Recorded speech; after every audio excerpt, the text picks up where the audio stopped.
ក្រោកឡើងម៉ែបានអន់ភ្លើងបំភ្លឺហើយណាក្រោកភ្លាមអូនណាកូនណា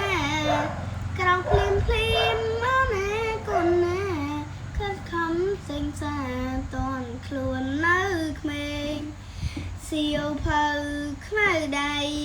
កូនកុំភ្លេចណាប្រសើរអស្ចារ្យជាងការរំលែងយើងត្រូវរៀនសូត្រទាន់ខ្លួននៅក្មេ